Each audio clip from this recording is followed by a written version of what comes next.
अध्याय 1 उज्जैन नगरी का प्राचीन वैभव। प्राचीन काल में उज्जैन को अवंतिका कहा जाता था।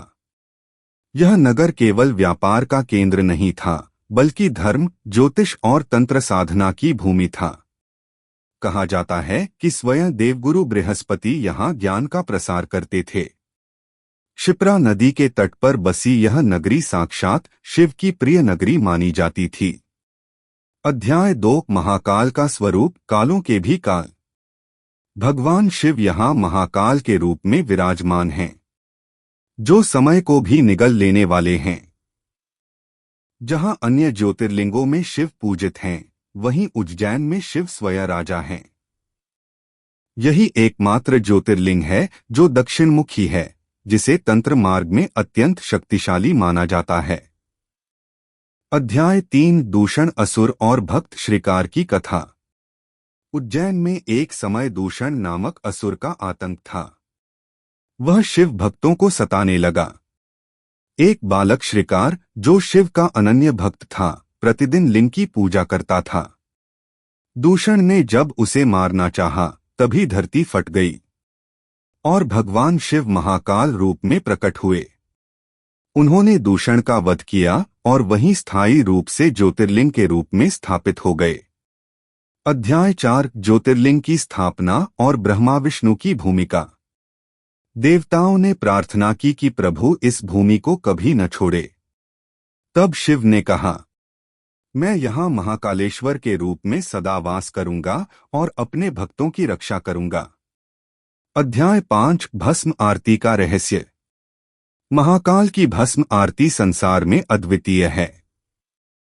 यह भस्म श्मशान की प्रतीक है, जो यह सिखाती है कि यह शरीर नश्वर है, सत्य केवल शिव है। प्रातः ब्रह्मा मुहूर्त में की जाने वाली यह आरती मृत्यु भय को नष्ट करती है। अध्याय 6 तंत्र, साधना और सिद्ध पीठ। उज्जैन को तंत्र साधना का प्रमुख केंद्र माना गया है। कहा जाता है कि काल भैरव, मां हरसिद्धि और मंगलनाथ, ये सभी महाकाल की ऊर्जा से जुड़े हुए हैं। अध्याय 7 राजा विक्रमादित्य और महाकाल। सम्राट विक्रमादित्य महाकाल के परम भक्त थे। उनके न्याय, शौर्य और वैभव का मूल स्रोत महाकाल की कृपा थी। आज भी सिंहस्थ कुंभ में उनकी परंपरा जीवित है। अध्याय 8 मृत्यु पर विजय का संदेश। महाकाल यह सिखाते हैं कि जो मृत्यु से डरता नहीं, वही जीवन को सही अर्थों में जीता है। महाकाल की शरण में जाने वाला भक्त अकाल मृत्यु, भय और बाधाओं से मुक्त होता है। भूमिका महाकाल समय से भी परे। यह कथा केवल एक तीर्थ की नहीं है, यह उस सत्ता की कथा है जो समय को भी निगल जाती है, जो जन्म और मृत्यु के बंधन से परे हैं। भगवान शिव जब महाकाल बनते हैं, तो वे देव नहीं रहते, वे स्वयं काल के स्वामी बन जाते हैं। भारत की पवित्र भूमि पर स्थित महाकालेश्वर ज्योतिर्लिंग ऐसा ही एक स्थान है, जहां शिव पूजे नहीं जाते, शिव स्वयं शासन करते हैं। अध्याय 1 अवंतिका नगरी, शिव की प्रिय भूमि। प्राचीन काल में उज्जैन को अवंतिका कहा जाता था। यह नगर 7 पवित्र मोक्षदायिनी नगरियों में एक माना गया है। क्षिप्रा नदी के तट पर बसी यह नगरी ज्ञान, ज्योतिष, तंत्र और साधना का महान केंद्र थी। यहाँ ऋषिमुनि तपस्या करते थे, विद्वान शास्त्र रचते थे और राजाओं को धर्म का मार्ग सिखाया जाता था। कहा जाता है, जहां अवंतिका है, वहां स्वयं शिव की दृष्टि है। अध्याय 2 काल का अर्थ और महाकाल का स्वरूप। काल अर्थात समय, समय जो सबको खा जाता है। राजा, रंक, देव, दानव, सब पर जो काल को भी नियंत्रित करे, वही है महाकाल। महाकाल का स्वरूप न जन्म से बंधा है, न मृत्यु से। वे नष्ट नहीं करते, वे मुक्त करते हैं। इसीलिए उज्जैन का ज्योतिर्लिंग दक्षिणमुखी है, जो तंत्र मार्ग में अत्यंत प्रभावशाली माना जाता है। अध्याय 3 श्रीकार बालक निष्कलंक भक्ति। अवंतिका में एक निर्धन ब्राह्मण परिवार था। उनका पुत्र श्रीकार अत्यंत सरल, निष्कपट और शिव का परम भक्त था। प्रतिदिन वह शिवलिंग पर जल और बेलपत्र चढ़ाता और बस इतना कहता, हे भोलेनाथ, आप ही सब कुछ हैं। उसकी भक्ति में न भय था, न लोभ, न कोई मांग। अध्याय 4 दूषण असुर का अत्याचार। उसी समय अवंतिका पर दूषण नामक असुर का आतंक फैल गया। वह शिवभक्तों से घृणा करता था। उसने नगर में पूजा, हवन, जप सब पर रोक लगा दी। जो शिव का नाम लेता उसे मृत्यु दंड दिया जाता। पर श्रीकार फिर भी नहीं डरा। अध्याय 5 जब बालक ने मृत्यु को स्वीकार कर लिया। एक दिन दूषण के सैनिकों ने श्रीकार को पकड़ लिया। उन्होंने कहा, अगर शिव को छोड़ देगा तो जीवन बख्श देंगे। श्रीकार मुस्कुराया। उसने कहा, शिव के बिना जीवन भी मृत्यु है। और उसने जोर से पुकारा, महाकाल। अध्याय 6 महाकाल का प्राकट्य। जैसे ही वह नाम गूंजा, धरती कांप उठी, आकाश फट गया। क्षण भर में भूमि के गर्भ से अग्नि और प्रकाश के साथ भगवान शिव प्रकट हुए। महाकाल रूप में उनकी जटा से काल प्रवाहित हो रहा था। नेत्रों में सहार नहीं, न्याय था। क्षण मात्र में दूषण असुर का अंत हो गया। अध्याय 7 ज्योतिर्लिंग का स्थायी वास। देवताओं ने प्रार्थना की, हे प्रभु, इस भूमि को न छोड़े। तब शिव बोले, मैं यहां महाकालेश्वर के रूप में सदा विराजमान रहूंगा। जो मुझे स्मरण करेगा मैं उसकी रक्षा करूंगा। और तभी यहां ज्योतिर्लिंग प्रकट हुआ।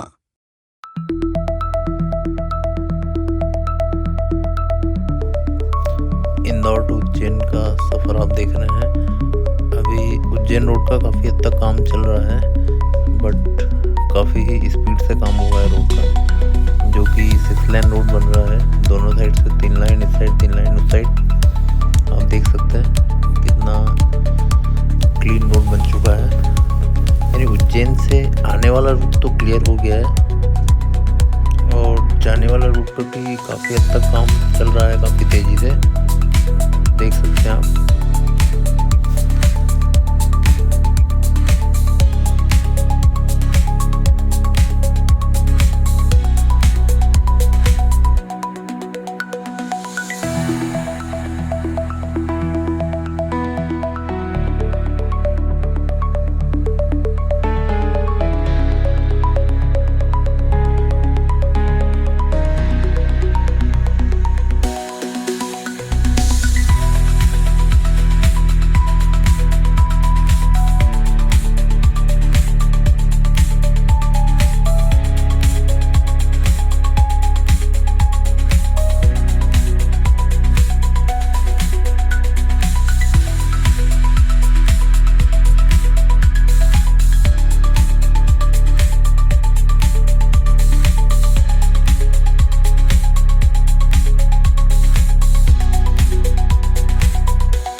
के दिन का आप दृश्य देख रहे हैं।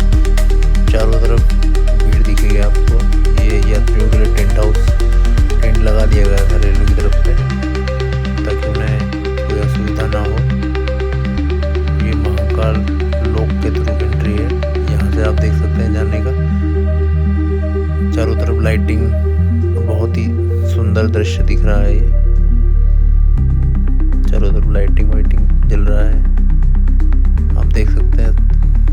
आपको जितना मैक्सिमम हो सकता है उतना शूट लिया गया है इसमें।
बड़ी अद्भुत मूर्तियाँ जो कि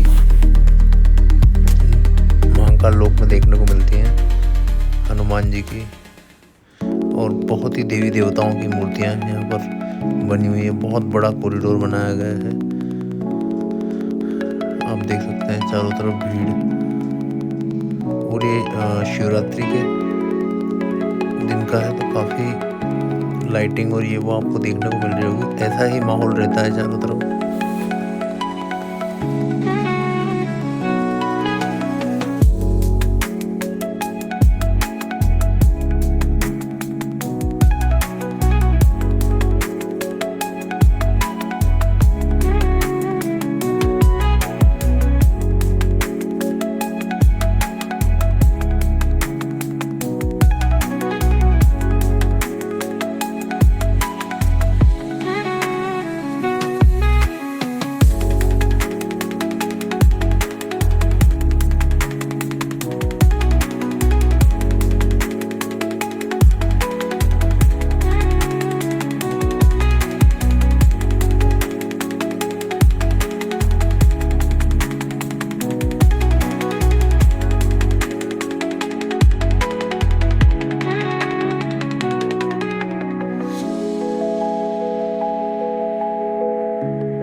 से महाकाल मंदिर को सजाया गया है पूरी चारों तरफ से।